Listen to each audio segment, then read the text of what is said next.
Welcome back to Insights with PT. To all of our old and new people who are watching us, Happy New Year. It is great to be back, and we are diving in on a new series, this time with Insights with PT.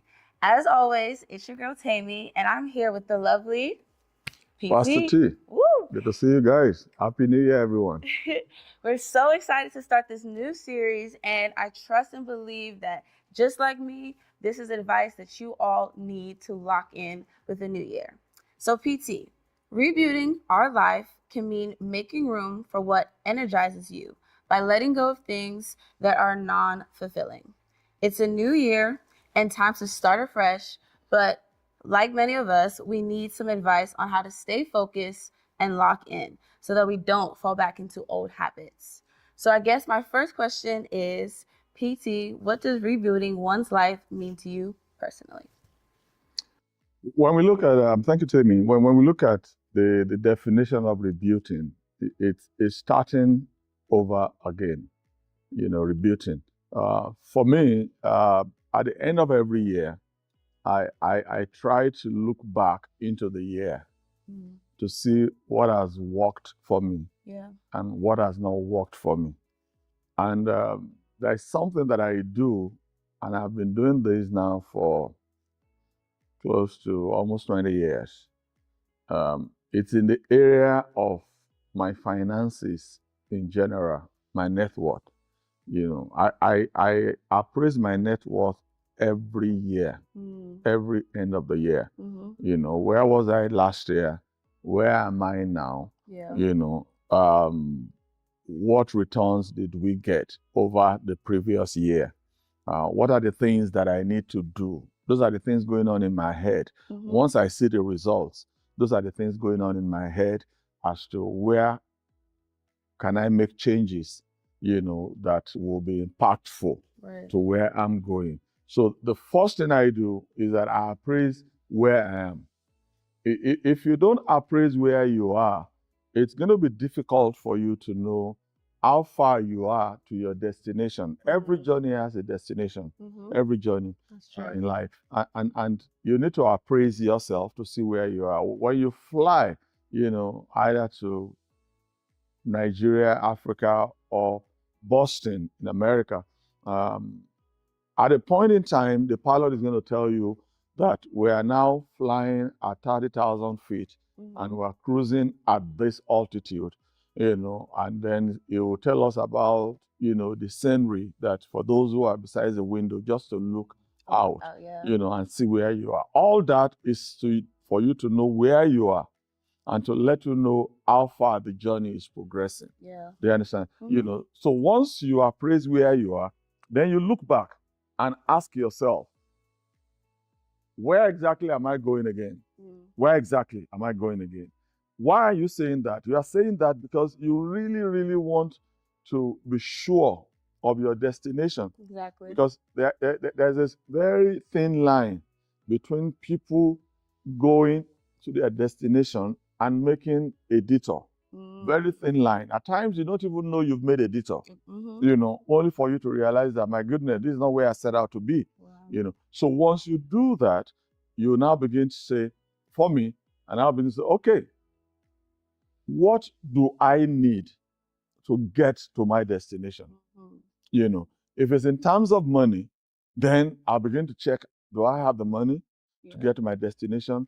Do I have the people, the manpower to get to my destination? That's rebuilding. Another one is that you check, do you have the energy? That's a big one. Energy, because every vision requires energy. It requires passion. Passion alone without energy is not sufficient to get you to where you're going. So I check, do I have the energy to do that now? Do I have the passion still to do that? I can go back to scriptures where Caleb said, I was, 40 something years old, and 40 years ago, God said to go and, check out the land. As my strength was 40 years ago, he said, so it is now.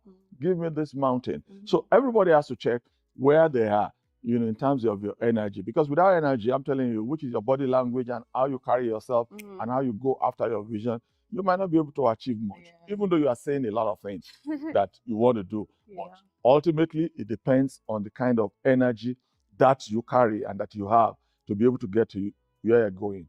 I also check,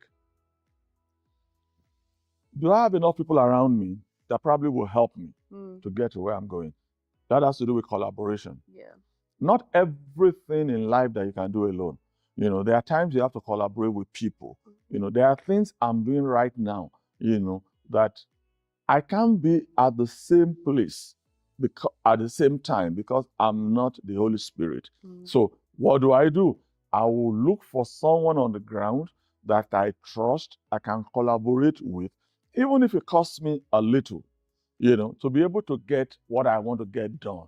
You know, so I have to look at that. It's very important, you know. And then I check on what do I need to improve on.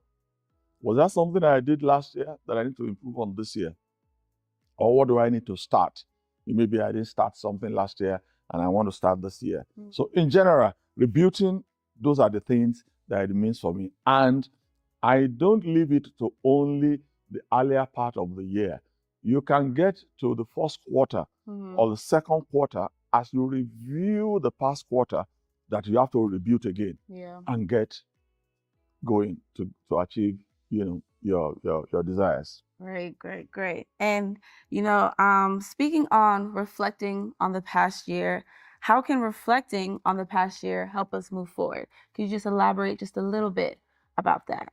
To reflect is to look inwards and say, what did I set out to do that I was able to achieve? What did I set out to do that I was not able to achieve? What did I set out to do that I've started, but I'm not at the end of it yet? Which means it's a work in progress. Without this reflection, you might just think you are doing well, and you realize that maybe not really. Exactly. Maybe not really. Not too long ago, I think I was speaking with a businessman who was telling me about the kind of business he was doing, and he felt he was making profit. You know, he felt he was doing good at making profit. And I asked him, and I said, why do you think you are making profit? And he said, oh, because we bought at this, and then we sold at that. I said, that's not the total essence of knowing how you make profit. The fact that you bought something at $100 and you sold at $120 doesn't mean you've made profit of $20. I said, what happens to your overhead costs? I said, did you charge your own, you know, costs into the thing? I said, no. I said, did you charge for your transportation and this and that? Did you charge for this, that? No. By the time we finished, we realized that really he thought he had made a profit, but he had really made a loss. So if you don't reflect on those things, you just realize you might just be dancing to something that is genuinely not really true. So it's important for one to reflect back. So if you love what you hear, continue to like, comment, subscribe, follow us on Insights with PT. This year, we're talking all about new things, and the topics are going to get even better. So don't forget to send your comments, your topics, your questions to insightswithpt@JesusHouseBaltimore.org. We'll catch y'all next time. Peace out. It's your girl, Tammy, with the lovely PT. Peace out. See you.